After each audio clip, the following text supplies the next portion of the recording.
Ya empecé a grabar, ¿eh? Un segundito en lo que comparto la pantalla.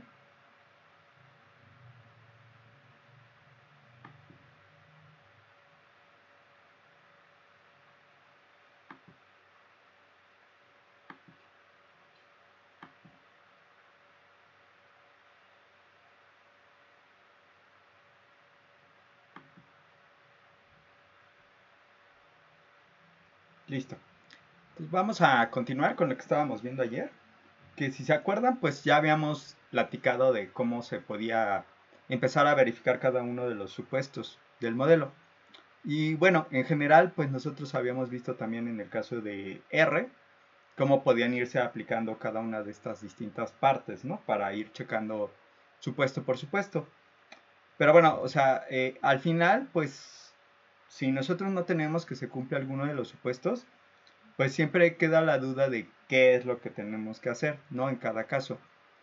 Entonces, bueno, hemos ido hablando, ahora sí que supuesto por supuesto, para ir viendo qué podemos ir modificando. Entonces, bueno, en el caso de la linealidad, por ejemplo, podría ser que la relación no sea lineal. Entonces, si es no lineal, ahí depende de pues cómo se esté dando esta no linealidad. Pudiera ser necesario ahí que transformemos algunas de las variables para buscar alguna posible linealización. En algún punto eso se los mostré, por ejemplo, con unos datos que posiblemente necesiten una transformación logarítmica para pues tener como que la manera que pues digamos buscaríamos en una relación, por ejemplo, de tipo exponencial. Y bueno, en otros casos también es necesario aplicar transformaciones para mejorar algunos de los demás supuestos, como por ejemplo para el caso de la varianza constante o para el caso de la normalidad. Entonces ahorita justo lo que vamos a ver son estas distintas transformaciones que podemos ir aplicando para las distintas partes que nos interesan, ¿no? Y bueno, también retomar algunas otras cosas respecto a supuestos. Déjenme ver, sí, está bien. Y entonces, bueno, vamos a empezar con la parte de las transformaciones. Entonces, usualmente, como ya lo habíamos visto, va a haber una relación entre la varianza y la esperanza en las distribuciones, pues las más normales, ¿no? Las más conocidas. Por ejemplo, en el caso de la distribución Poisson, la esperanza y la varianza coinciden.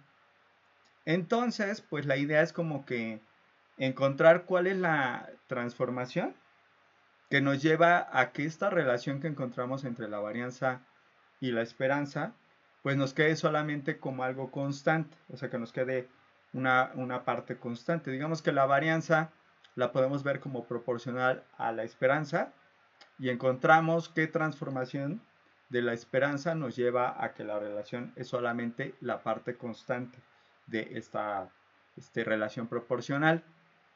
Y entonces, bueno, aquí pues existen distintas propuestas para poder hacer este tipo de transformación y que justo se relacionan con cómo se está dando la relación entre la esperanza y la varianza. Y dependiendo de este tipo de relación, pues es como nosotros podemos encontrar una transformación que puede llegar a ser adecuada.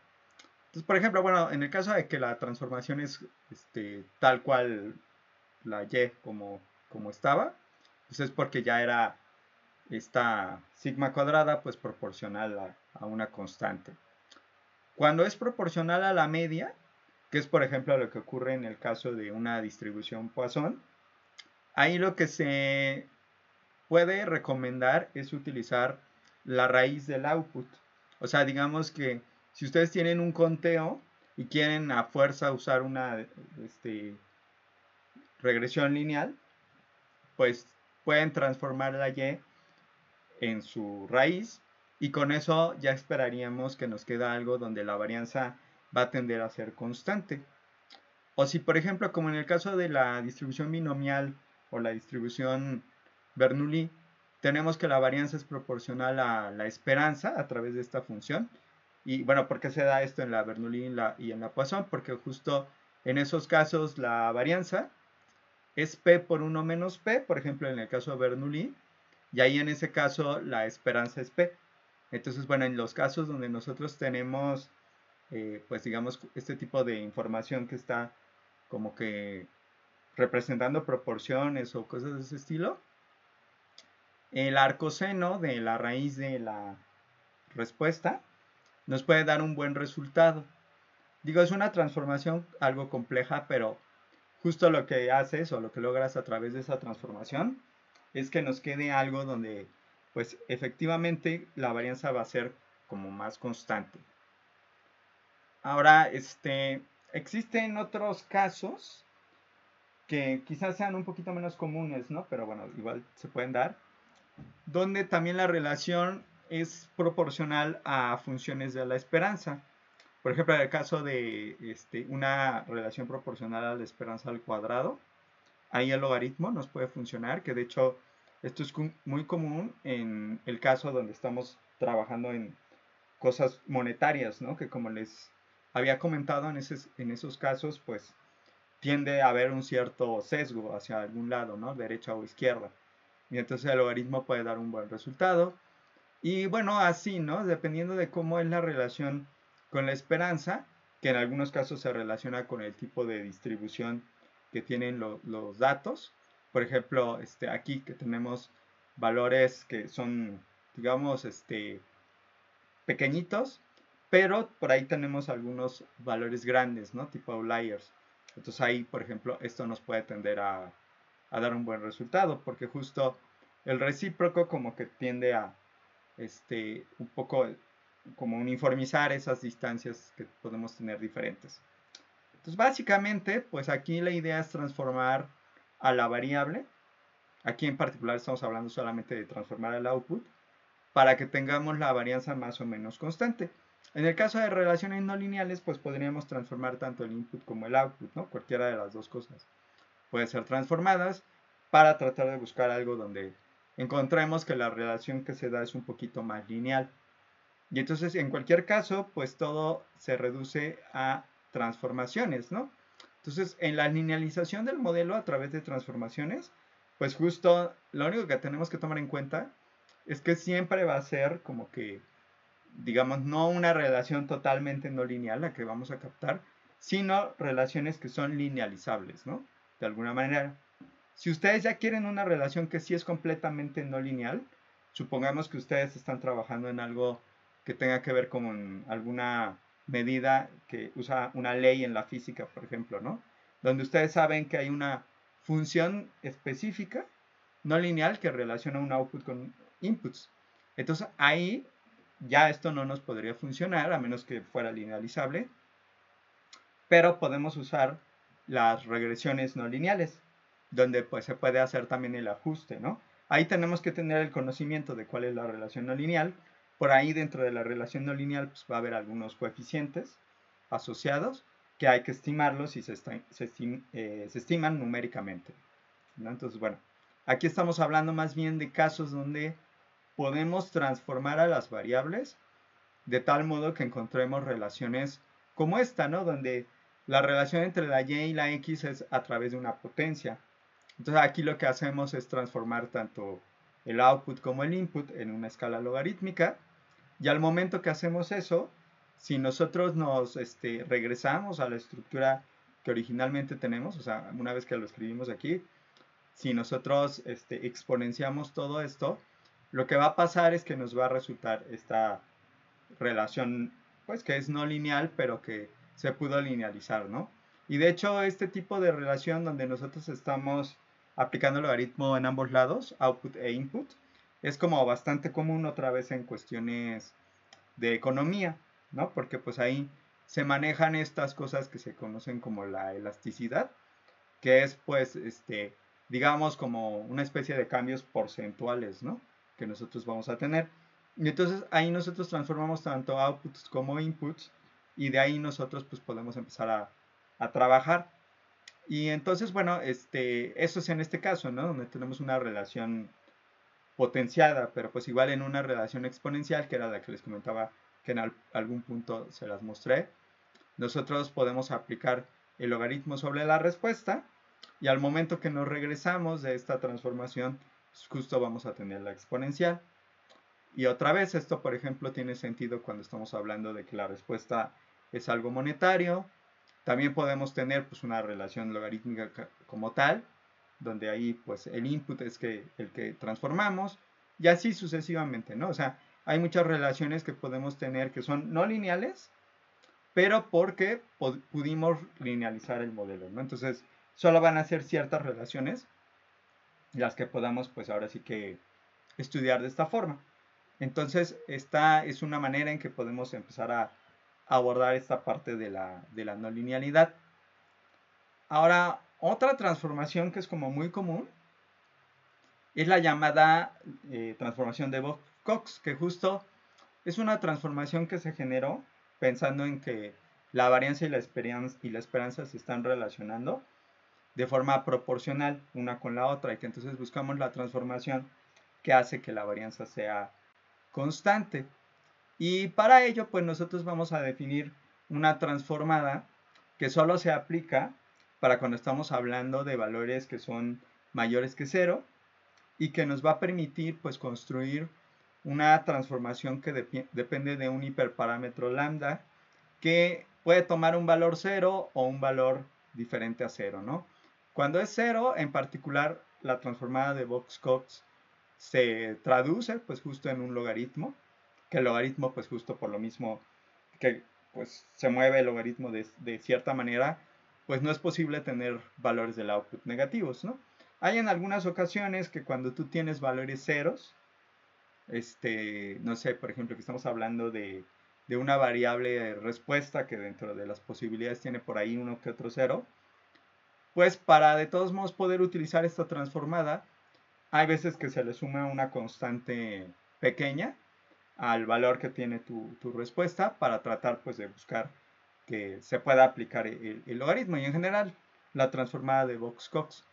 Y en otros casos, pues la estructura es esta que estamos observando aquí. Si nos damos cuenta, pues entonces la lambda se va a mover y entonces este valor de la lambda nosotros lo vamos a estar moviendo y definiendo, digamos, de la manera en que nosotros queramos para pues tener distintas posibilidades de funciones. Y bueno, en forma aproximada, en esta tablita vienen algunos rangos de valores que toma la lambda y la transformación aproximada a la que corresponde, ¿no? Por ejemplo, obviamente cuando tenemos algo que se acerca a cero en la lambda, pues es porque estamos cerca del logaritmo. Luego en otros casos, cuando tenemos valores positivos, pues nos estamos acercando a estos valores de la raíz, el valor tal cual, que el valor tal cual es cuando estamos abarcando justo el valor 1, que de alguna manera es algo que nos indicaría, bueno, si la lambda que te funciona es 1, pues entonces realmente la y la podrías dejar como estaba. Y así, ¿no? Podemos ir viendo cómo en algunos casos, pues algunas de las transformaciones de tipo Box-Cox se puede, pues como que traducir en algunos casos particulares de transformaciones y que justo al aplicarlas nos permiten, pues digamos de alguna forma, como que mejorar este problemita que teníamos de que la varianza no es constante. E incluso al momento que estamos haciendo este tipo de transformación, y bueno, de hecho con otras transformaciones pudiera ocurrir, puede ser que también el supuesto de normalidad pueda, pues de alguna manera, pues tener un mejor resultado.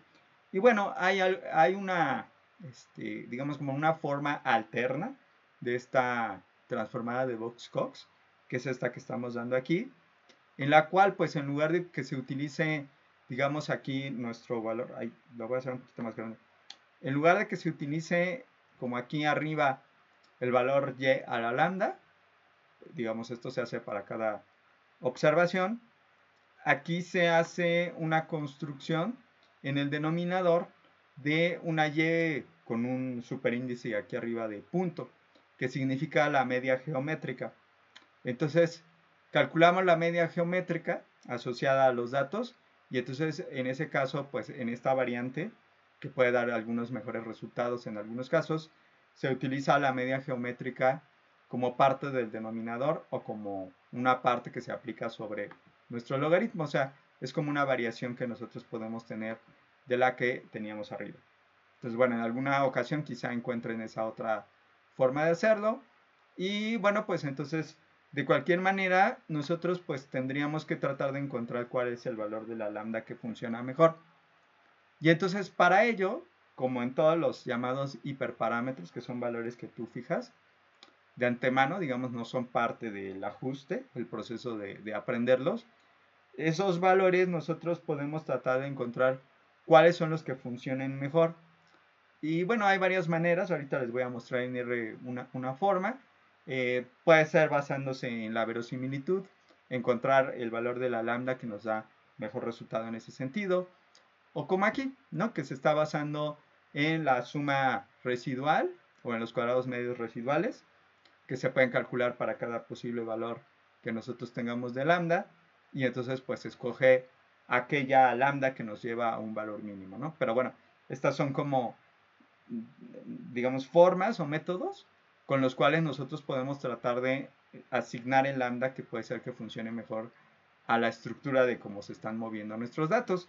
Sin embargo, bueno, en el caso de esto de las transformaciones, o sea, digamos que aunque hay propuestas, en muchas ocasiones pues hay que pues explorar, ¿no? Haciendo transformaciones pues para ver cuál es la que funciona mejor, lo cual puede ser un poco complejo.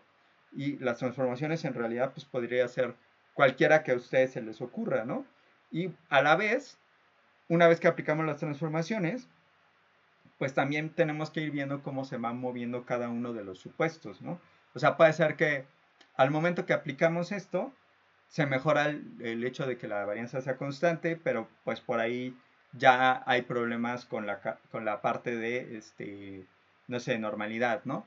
O que aparecen algunos outliers que antes no aparecían, etcétera, ¿no? Entonces, justo por eso es que puede llegar a ser complicado este proceso, ¿no? Porque estamos trabajando con muchas cosas al mismo tiempo. ¿Cómo se va dando la transformación? ¿Cómo se van dando los supuestos? Si se va teniendo un mejor resultado. Y desde otra perspectiva también si estas transformaciones no nos modifican mucho lo que nosotros estamos estudiando. Porque, o sea, si a lo mejor yo quiero hacer un estudio sobre el efecto de varias variables sobre el ingreso y transformo todo, cómo interpreto esas variables transformadas para darles un cierto sentido, ¿no? Entonces, en ese caso, pues puede ser que esas transformaciones ya dejen de tener como un significado, sobre todo desde un punto de vista de inferencia, ¿no? Donde a mí me interesa interpretar, por ejemplo, los coeficientes. Si es desde un punto de vista predictivo, que a mí solamente me interesa predecir el valor de la y, bueno, ahí a lo mejor sí puedo transformar a las variables como se me ocurra, y pues entonces no importa, ¿no? Al final lo que me importa es que yo puedo usar ese modelo para que si me llega una nueva persona, a la cual transformo todas sus variables, de acuerdo al ajuste que haya elegido, pues pueda obtener cuál es su predicción, ¿no? De la Y.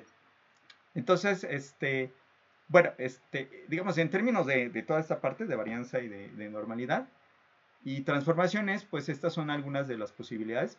Me voy a pasar ahorita a otra parte donde tengo algunas otras cosillas adicionales en el aspecto de transformaciones y que pues pueden ser como útiles, ¿no?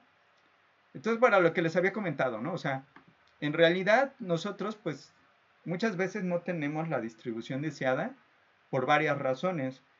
Una de las razones que también puede ser pues como que la que se esté dando es que tenemos una concentración como de masa, de probabilidad, en ciertos valores específicos de nuestra variable, ¿no? De nuestra variable de respuesta.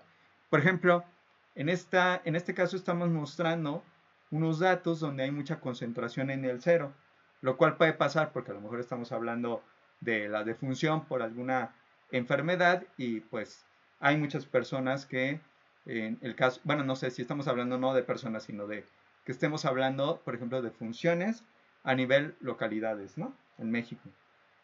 Puede ser que en muchas localidades pues tengan cero defunciones por esa enfermedad. Y entonces ahí puede tender a concentrarse en el cero pues mucha información, como aquí lo estamos viendo. Y lo demás pues ya tiene un comportamiento que a lo mejor uno diría, ah, pues esto es un comportamiento pues como más de los que nosotros conocemos. Y entonces ahí pues tenemos que tener cuidado porque digamos que hay que considerar esta parte de la concentración en un valor. Hay modelos, como por ejemplo aquí estoy poniendo un caso, que son los modelos inflados en cero, en los cuales pues nosotros consideramos como que una especie de combinación, ¿no? Entre modelos.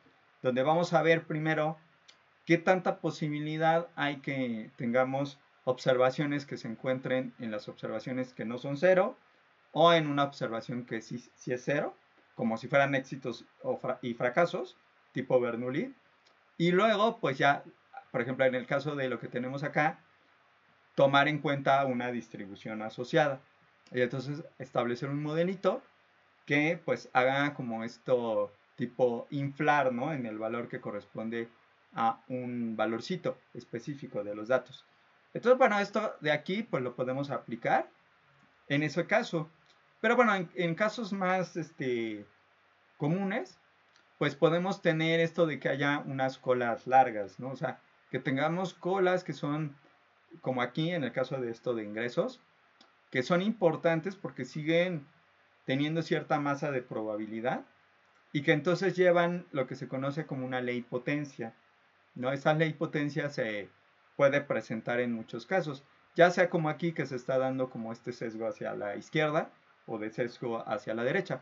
Y este sesgo a la izquierda en el caso de ingreso, pues es como muy entendible, ¿no? O sea, habrá personas que tienen ingresos aquí muy altos, que son importantes porque pues, siguen como que contribuyendo, ¿no? Con probabilidad y con masa en la distribución. Pero pues la mayoría se va a encontrar aquí como más concentrado, ¿no? Entonces, justo en este tipo de cosas, la ley potencia pues me está diciendo cómo es este cambio que nosotros vamos a tener, ¿no? Como un incremento en X nos hace que la probabilidad que nosotros vayamos a tener asociada pues al valor correspondiente a la X donde hacemos este incremento, cambie de acuerdo al valor de la X que se exponencia a un número, ¿no? Entonces, digamos que la idea es que aquí nosotros vamos a tener este tipo de ley potencia en muchos casos, ¿no? O sea, en muchos ejemplos se puede dar este tipo de relaciones.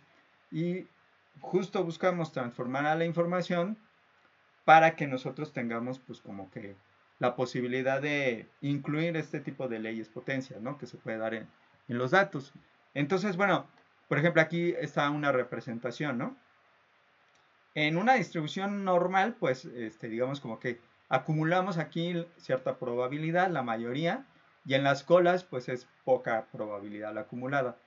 En cambio, con una ley potencia, pues nosotros podemos tener acumulado donde tenemos más concentración, pues un 80% de la información, pero un 20% pues sigue siendo relevante acá, ¿no? Y entonces no podemos ignorarlo, ¿no? Claro, o sea, también podríamos haber tomado la decisión, por ejemplo, aquí en el caso del ingreso, que para nuestro estudio, pues no vamos a tomar todos los ingresos porque pues estamos teniendo problemas, sino hasta cierto valor, ¿no? Donde ubiquemos a la gente de cierto rango de ingreso y de ahí pues empezar a trabajar, ¿no? Pero bueno, eso sería una decisión que tendríamos que considerar. Pero bueno, en cualquier caso, nosotros tenemos que aplicar transformaciones como la que comentamos, la de Box-Cox, que nos puede dar una buena alternativa pues justo para este tipo de fenómenos, ¿no? Esta que tenemos aquí pues es nuestra transformada de Box-Cox, como la habíamos visto, que es muy útil justo en la aparición de este tipo de ley potencia, ¿no? Donde nosotros pues tenemos esta como relación entre la varianza y la esperanza. Y bueno, esto es lo mismo que ya habíamos visto ya. Pero bueno, el chiste es que aquí esta XY es mayor o igual que 0 para poder aplicar la transformada de Box-Cox. Les había dicho, bueno, en algunos casos, cuando tenemos, por ejemplo, que aplicar este logaritmo y tenemos valores 0, pues se le suma un valor pequeñito, ¿no? Pero de cualquier manera, pues siguen aplicando solamente para valores que son no negativos. Y entonces, si tenemos valores que son negativos, pero tenemos algo parecido a la ley potencia, la transformada de Box-Cox no podría ser aplicada. Sin embargo, existe otra transformación, que es esta de Joe-Johnson, que tenemos aquí, que sí puede tener sentido para cuando estamos hablando de valores que incluso incluyan al cero. Es como una especie de variante o extensión de la transformada de Box-Cox, que si se fijan hasta se parece, ¿no? Un poco. Solamente por ahí le está sumando un 1 por aquí en algunos de los valores que estamos teniendo. Y bueno, también acá estamos observando eso. Y bueno, nos está dando opciones adicionales, esta y esta, para justo abarcar los valores negativos, ¿no? Como lo estamos observando aquí. Y entonces, bueno, aquí sí ya podríamos utilizar cualquier valor de la X y entonces aplicarlo, ¿no? En cualquier caso. Y es muy parecido, o sea, la idea al final es que nos va a generar algo donde si tenemos la ley potencia o esta falta de varianza constante, nos puede dar un buen resultado. Y bueno, la que ya habíamos comentado también, ¿no?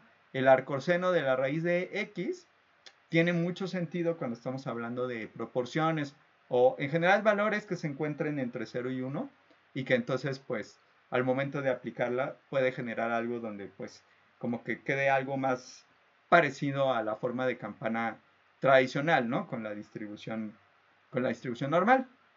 Y entonces, bueno, estas son algunas de las transformaciones que podemos aplicar.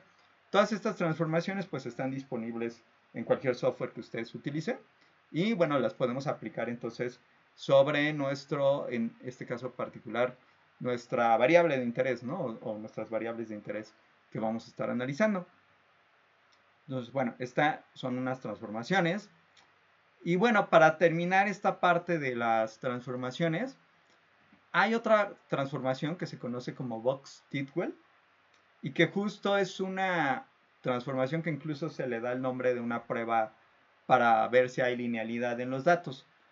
De alguna manera sí, sí es eso, pero bueno, tiene que ver también con algunos otros aspectos, ¿no? Entonces, la idea aquí es ver si nosotros tenemos que ajustar una regresión donde vamos a utilizar a las variables, digamos, aplicando una potencia, ¿no? O sea, donde tenemos que potenciar las variables a un exponente específico. Y entonces aquí nosotros tenemos nuestros distintos inputs y para cada uno de ellos, pues nosotros vamos a tener asociada, pues digamos, una relación a través de potenciar, ¿no? Cada uno de ellos a una potencia específica, ¿no? O sea, la potencia pues está dado por estos parámetros adicionales, gamma 1 hasta gamma k. Entonces tenemos k parámetros asociados a la potencia y los parámetros tradicionales, ¿no? Que van asociados pues ahora sí que a nuestro término de nuestra variable explicativa. Y entonces, bueno, aquí pues primero, si queremos hacer algo de este estilo, pues hay que ver cómo se hace el ajuste, ¿no? Y entonces el ajuste para algo de este estilo se hace de forma iterativa, o sea, a través de un proceso iterativo donde lo que vamos a hacer es primero ajustar una regresión lineal entre el output original y los inputs originales. O sea, digamos x1, x2 hasta xk sin potenciarlos, ¿no? Entonces ahí ustedes van a tener pues los coeficientes beta 0, beta 1, bueno, aquí no son beta, b0, b1 hasta bk, ¿no? O sea, es una regresión tradicional entre y y la x. Luego vamos a construir unas variables que sea cada una de las x multiplicada por el logaritmo de la x, como aquí, ¿no? Esto lo repetimos en cada caso. Y ahora vamos a hacer otra regresión, una segunda regresión, donde nosotros vamos a ajustar un modelo con y como output, como aquí mismo, y los inputs van a incluir todas las variables originales más estas variables transformadas que aquí generamos. Y entonces ahí vamos a tener nuevos coeficientes, tanto para las x's como para esta parte que corresponde a x logaritmo de x.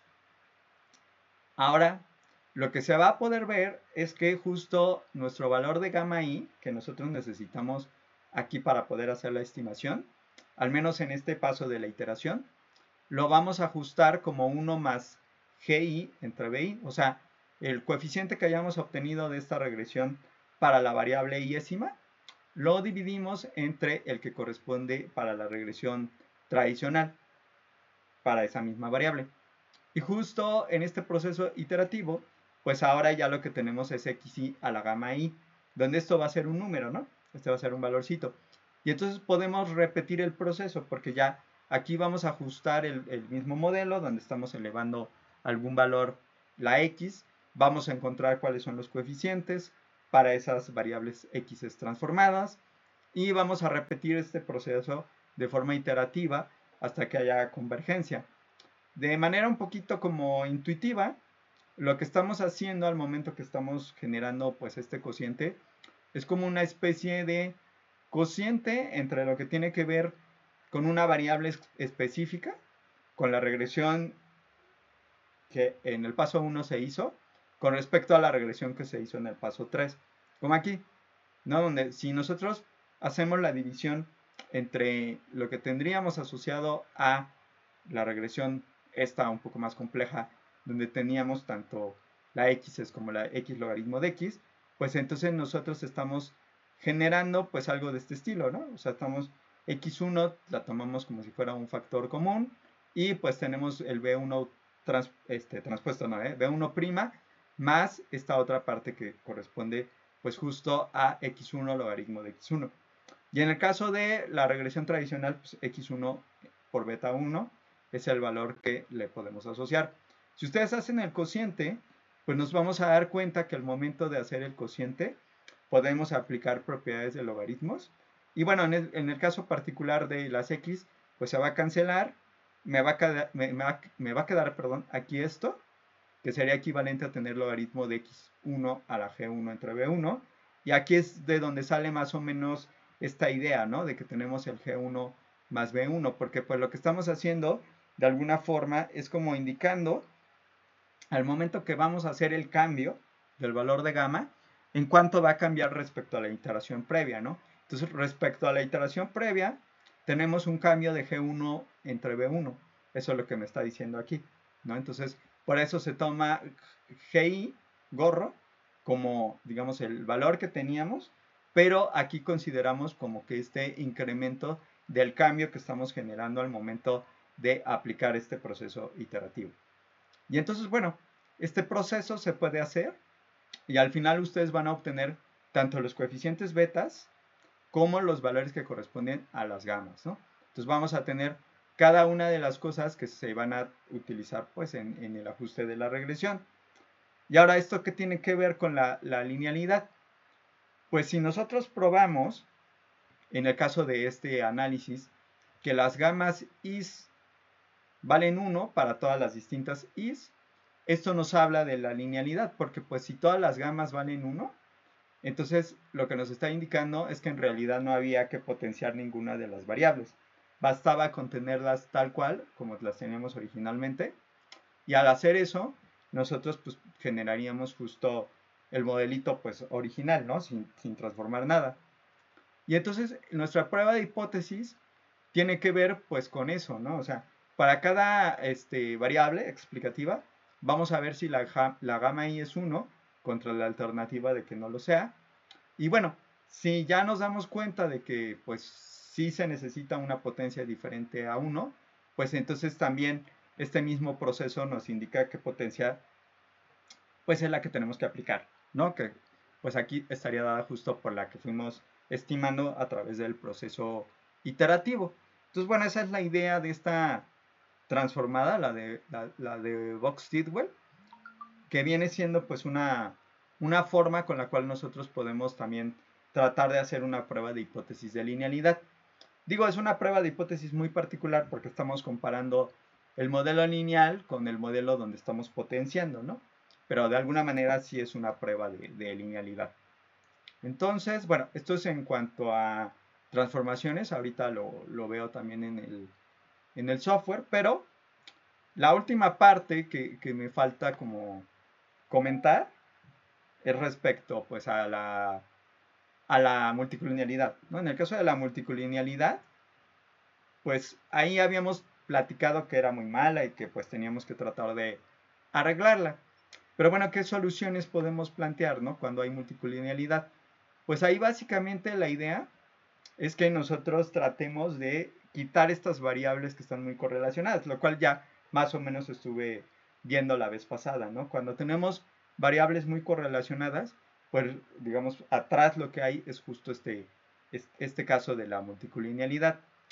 Entonces, cuando tenemos eso, podríamos decidirnos a solo tomar algunas de estas variables que están correlacionadas entre ellas. Por ejemplo, si nos damos cuenta que hay 5 variables que se correlacionan todas entre todas, nosotros tomaríamos solamente alguna de ellas como representante de todas las demás. Y bueno, usualmente en el caso de regresión, tomamos aquella variable que sea la que pues está más relacionada con el output, ¿no? Entonces, bueno, esa sería una alternativa. Hacemos una selección de variables, ¿no? Que es una una forma de poder hacer ese proceso. Y bueno, otras formas sería también generar nosotros como que transformaciones que colapsen las variables en las que tenemos problemas en una sola. Por ejemplo, si tenemos x1 y x2 y x3 que son correlacionadas entre ellas, pues a lo mejor podemos tomar el producto de todas ellas, ¿no? Que de hecho esto se conoce como una interacción. Entonces podríamos tomar el producto o generar una especie de índice, ¿no? A través de esas variables y entonces pues reducir todas las variables en una sola. Que de hecho esto es lo que se hace en algo que se conoce como componentes principales. Que bueno, esta técnica pues como tal no la vamos a ver, pero básicamente la idea es como que encontrar combinaciones lineales de las variables que de alguna manera reduzcan la información en menos variables y que pues a la vez pues traten de conservar cómo se están comportando las variables originales a través de estas poquitas variables. O sea, en otras palabras, es como una técnica para generar indicadores, ¿no? Que reducen la información original. Y entonces, bueno, pues básicamente podemos usar estas técnicas y bueno, la eliminación de variables es la otra posibilidad. Y la otra cosa que podemos usar, pues son las regresiones que vamos a ver, que son las regresiones penalizadas, como la regresión la regresión Rich y la regresión Lazo, ¿no? Que son regresiones penalizadas y que esas vamos a tocar un poco más adelante. Pero bueno, básicamente pues, sí tenemos varias alternativas para el caso de este problema de las variables.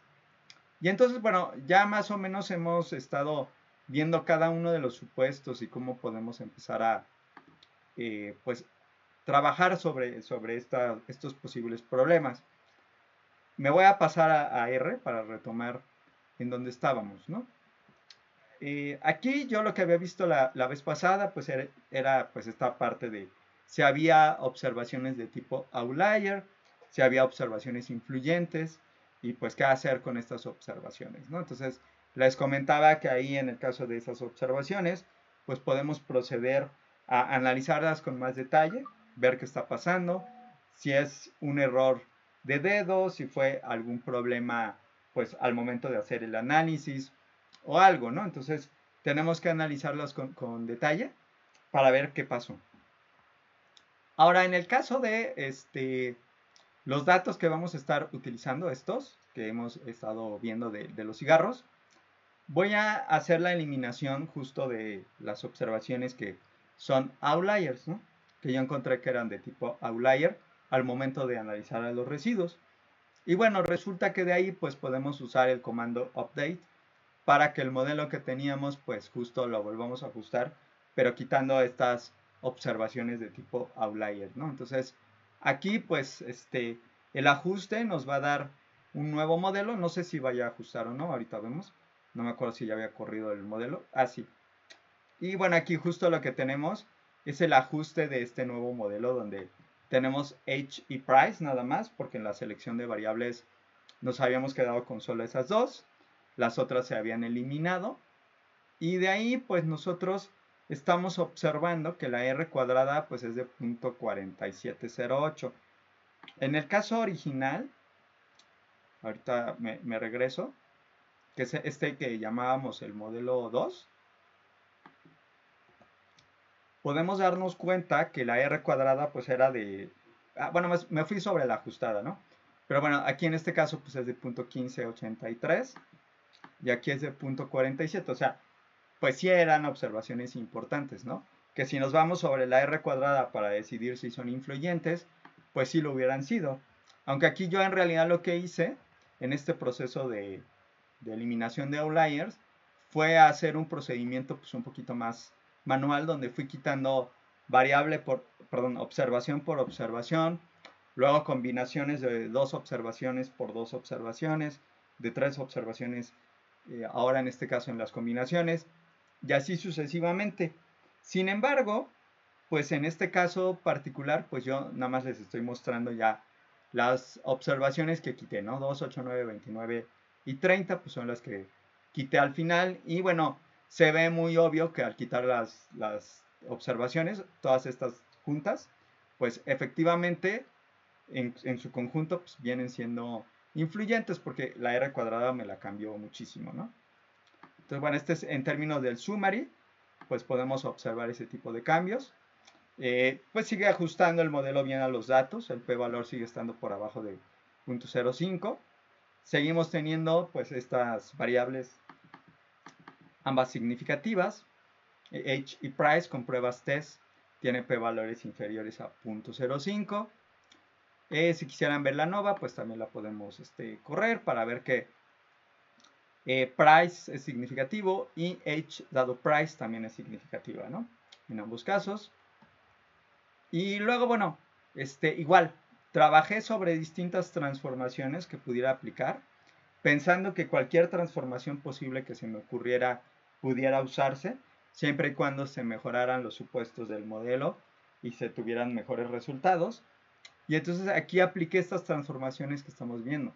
Digo, alguien pudiera decir, bueno, pero ¿qué significa tener esto de las cajetillas, ¿no? de cigarros y sus precios, digamos, elevadas a la undécimo, ¿no? Entonces, bueno, o sea, eso es otra cosa, ¿no? Aquí se hicieron transformaciones para tratar de encontrar cuáles eran las que me llegaban a dar mejores resultados en términos de cada uno de los supuestos y en términos, pues, del ajuste del modelo.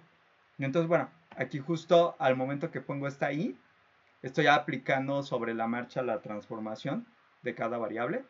Más adelante abajo lo voy a hacer, digamos, de una forma un poco más manual, generando cada una de estas variables transformadas. Entonces, bueno, este es nuestro modelo que vamos a tener aquí y el cual pues lo voy a actualizar quitando justo los outliers y que, bueno, en este caso pues lo estamos llamando como el modelo final, ¿no? El modelo definitivo, pensando otra vez que cualquier transformación que se nos ocurra pudiera ser posible. Y bueno, la R cuadrada del valor que teníamos originalmente, que era como de 0.20, a este valor pues nos estamos dando cuenta que está incrementándose muchísimo. Y en todos los casos pues estamos viendo que cada una de las variables es significativa, incluyendo aquí la constante. Todas las variables en su conjunto son significativas y pues estamos observando justo pues digamos un buen ajuste, ¿no? Que es lo que nos están diciendo cada una de estas cosas. Pero bueno, ahora en términos de los supuestos, vamos a retomar los supuestos que estuvimos viendo. La multicolonialidad la vi solamente de una manera gráfica y a través de la correlación, donde hice el diagrama de dispersión de cada pareja de variables explicativas y las correlaciones. Pero también es importante que calculemos el factor de inflación de la varianza, ¿no? Porque justo eso es relacionado justo a esas correlaciones, pero bueno, es un poquito diferente, ¿no? Dijimos que estaba ligado con el coeficiente de determinación de la regresión que hacemos entre cada variable explicativa y las demás variables explicativas. Y donde decíamos que un factor de inflación de la varianza, digamos, no se le puede hacer una prueba de hipótesis como tal, pero lo que esperamos es que no supere valores, pues, dependiendo de cuál es el margen que se le dé, ¿no? Pero, digamos, un valor de 10 hacia arriba se puede considerar ya un valor, pues, inadecuado. Y entonces aquí en este caso, en ambas variables, tenemos factores de inflación de la varianza que son pequeños, de hecho tienen valores bastante pequeñitos, y que obviamente nos hablan de que no tenemos ningún problema en términos de multicolonialidad. Luego, en términos de los residuos, esto ya lo habíamos calculado, ¿no? Los residuos estandarizados, que son en realidad los estudentizados internos, son los que nos conviene utilizar para todos los gráficos, ¿no? Que vayamos viendo. Entonces, en los gráficos y en las pruebas que vayamos viendo, pues vamos a trabajar sobre ellos, ¿no? Y entonces es estos residuos que estamos calculando a partir del modelo que ajustamos. Y bueno, aquí tenemos los valores ajustados a través de fit, ¿no? Entonces, estos son los residuos estandarizados, estos son los valores ajustados, y de ahí pues podemos empezar a hacer gráficos, por ejemplo, para ver si la varianza es constante, que es este gráfico donde podíamos poner, por un lado, los valores que son los ajustados, que son estos, nuestras Y gorro, y luego los residuales estandarizados, ¿no? Y entonces, en teoría, nosotros deberíamos de no observar ningún patrón ¿no? Entonces, depende obviamente de lo que nosotros veamos, ¿no? O sea, igual uno no ve una cosa y otra persona puede que vea que sí hay algún patrón. En general, pues yo aquí no vería algún patrón que me hablara de algún problema de la varianza, de que no sea constante. También podemos hacer el histograma de los residuos estandarizados en términos relativos. Y bueno, en este caso, pues a lo mejor no queda tan obvio. Bueno, voy a correr el de abajo también. No queda tan obvio que la distribución sea normal o no, que de hecho, pues parecería que no. Y bueno, a veces para eso nos ayuda pues otros gráficos, como por ejemplo el QQ-plot de los cuantiles teóricos que tendríamos de la distribución normal contra los cuantiles que nosotros tenemos asociados pues a los datos y que se debería de comportar como una recta pues aproximadamente pues de 45 grados, ¿no?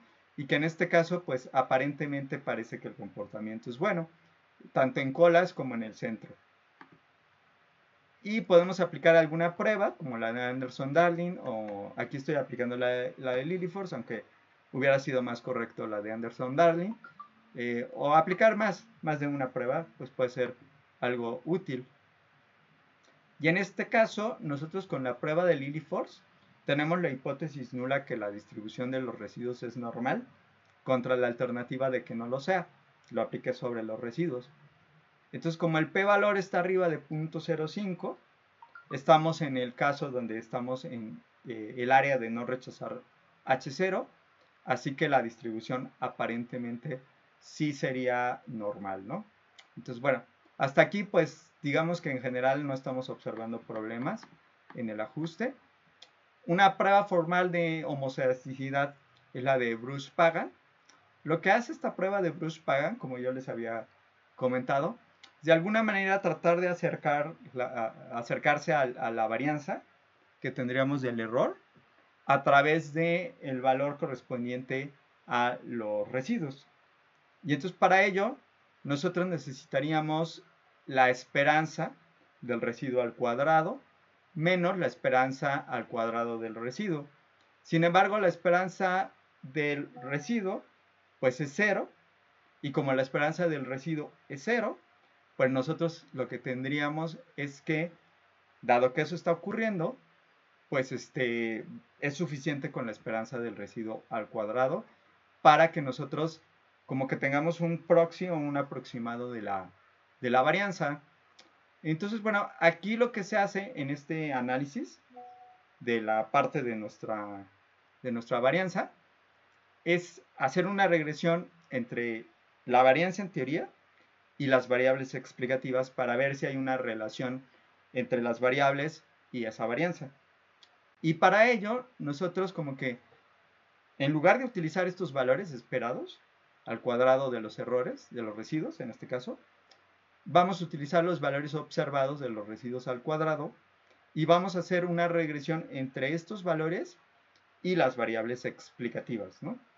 Y si nosotros encontramos que hay una relación entre las variables explicativas y los residuos al cuadrado, es como decir que el valor que toma algunas de las variables explicativas hace que haya un cambio en la varianza, lo cual nos hablaría de falta de homocedasticidad. Entonces, justo la prueba de Bruce-Pagan es como hacer el ajuste de una regresión entre los residuos al cuadrado y todas las variables explicativas y tratar de determinar si hay un ajuste de esa regresión, ¿no? O sea, si a través de una prueba que se está haciendo, que de hecho sería una prueba F, estamos observando que las variables explicativas están impactando a este residuo al cuadrado. Digo, esa es la explicación de lo que hay detrás de esto. Entonces podemos aplicar la prueba de Bruce-Pagan.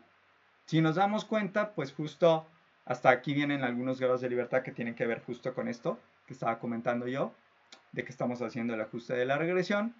La hipótesis nula es que hay homocedasticidad. La hipótesis alternativa es que no la hay.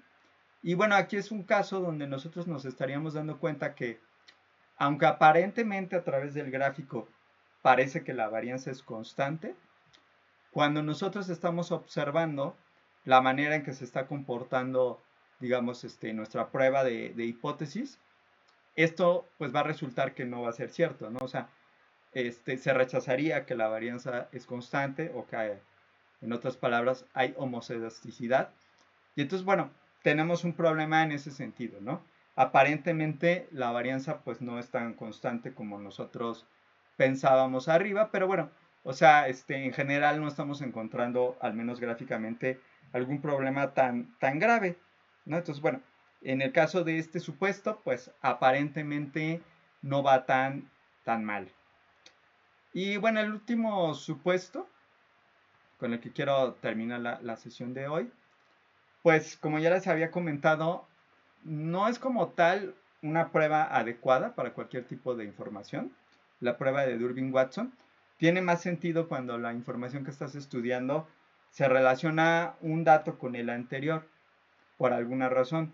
Sin embargo, en lo que estamos estudiando aquí, si nos regresamos al origen de qué tipo de datos eran datos relacionados con el uso de cigarros a nivel estados en Estados Unidos. Entonces, ahí esta relación de que algo dependa de lo que tenemos en la observación previa, puede que no tenga tanto sentido, ¿no?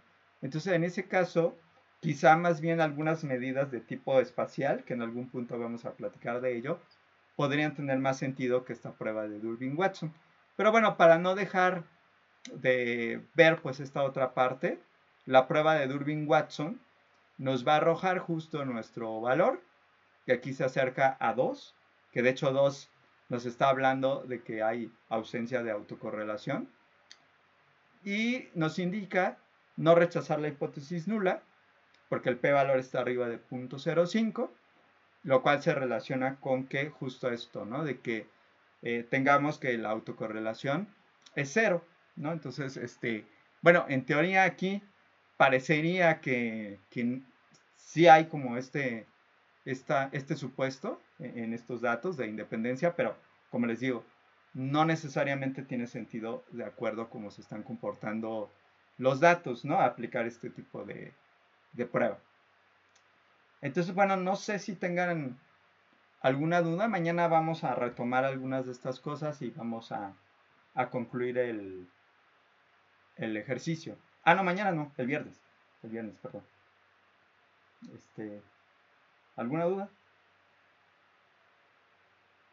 Ah, esta última parte, o sea, es que haz de cuenta que al momento que nosotros estamos estudiando los datos, que son datos a nivel estado de en Estados Unidos, tú esperarías que el consumo de cigarros sea similar en estados que se encuentran cerca, ¿no? Pon tú, a lo mejor los que están cerca de California, ¿no? A lo mejor esperarías que el comportamiento sea similar. Si nosotros al momento de analizar estos datos organizamos los estados no en forma geográfica, sino en forma alfabética, pues entonces realmente tiene sentido hablar de que, no sé, el estado que empieza con B se relaciona con lo que se tiene en el estado que empieza con A, pues no realmente, ¿no? Entonces es por eso que como que no es como la forma más adecuada, ¿no? De como que de estudiar el tipo de falta de independencia en datos de este tipo, datos georreferenciados. A eso me refería, ¿no? En esta última parte. ¿Ok? Bueno, pues si no tienen alguna otra duda, pues nos estaríamos viendo el viernes. Y pues prácticamente ya terminamos el tema, ¿no? Digo, nada más por si tenían la duda, ya estamos así como a tantito, ¿no? De terminar el tema y entonces, bueno, pues continuaríamos con el siguiente. Entonces, pues nos vemos el viernes. Cuídense mucho y que tengan bonita noche. Hasta luego. Bye bye. Hasta luego, buenas noches. Gracias. Bye. Gracias, profesor, hasta luego. Cuídense, bye.